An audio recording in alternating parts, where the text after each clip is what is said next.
you just tell me exactly what happened yesterday?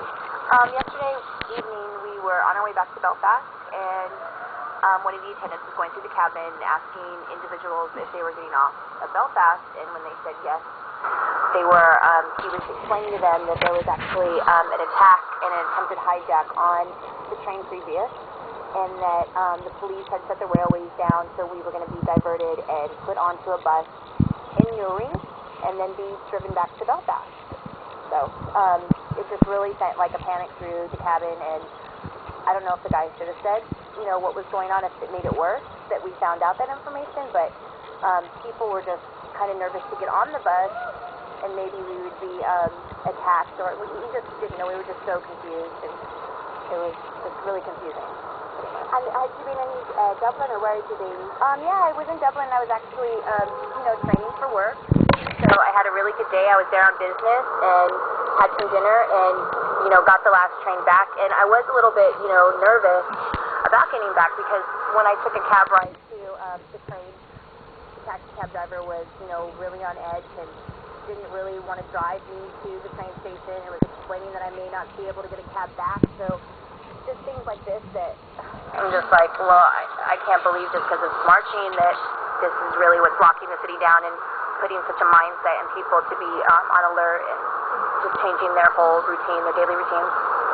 So before you came here, were you aware of marching? Had you any idea of what exactly happens at this time of year? No, I've been coming here since I was a little girl, so I've never seen a march, and, I don't really understand, but it's okay to go to, I guess, but I just think that since I've been here that it sends a sort of static energy around the city and it puts a mindset into people, and I don't really understand, but a lot of the people here do, so I just see a real change. I've just seen a change in the last 2 weeks there, and hopefully it'll get back to kind of normal business and everyday life in Belfast, because I really like it out here, and I don't want to go because it sucks like this.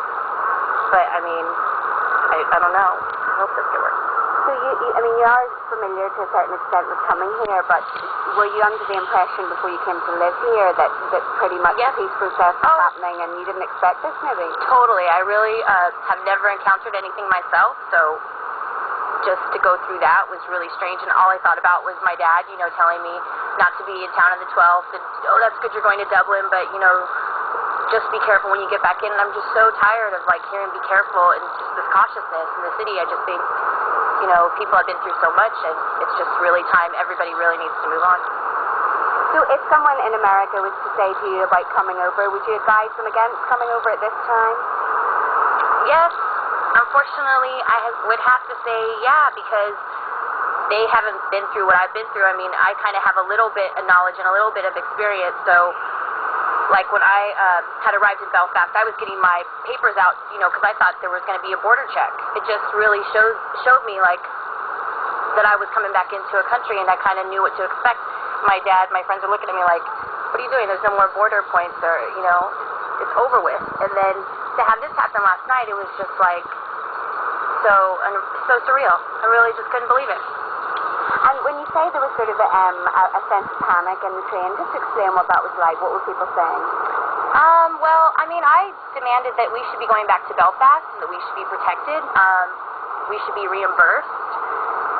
So the guy was just saying, look, we have to get off the train, and, there's nothing I can do about it. And a lot of the people were clapping and saying, yeah, let's go back, take us back to Belfast. Why are we getting off on a bus? We don't really know what else to expect. And then finally, the train just came to a stop, and we just got off the bus. Off the train and onto the bus.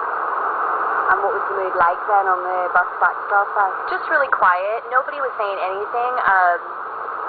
I just kind of noticed that it's just a thing that everybody's really used to out here, and me, I just was not used to it. And there wasn't any other Americans on the bus, or everybody was from here pretty much, so they were just like, whatever, this is just how it is. And I was just really upset because I just don't think that needs to be like this anymore. I think it's a shame. So just give me a sense of your overall feelings today, and just after you've had sort of a night's sleep to think about it, what was the overall experience like for you? I mean, I think I need more nights to sleep and think about it. I was kind of embarrassed about how I reacted because I'm from America, and I was really like, this is wrong, what's going on, and vocalizing it, and a lot of the people were like, yeah, you know, she is right, we should be on the bus, or we should be on this train, we should have more protection with the police, just at least monitoring the rails. But then I think about it, and I'm like, I'm from America, you know, I can't really expect every place to be like America.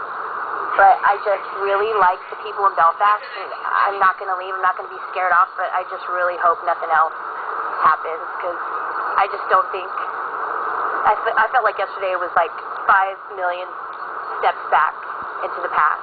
And I feel like every day, everybody here that I know and that I work with is really moving toward where they want to be and what's going on in the world. It's just a shame.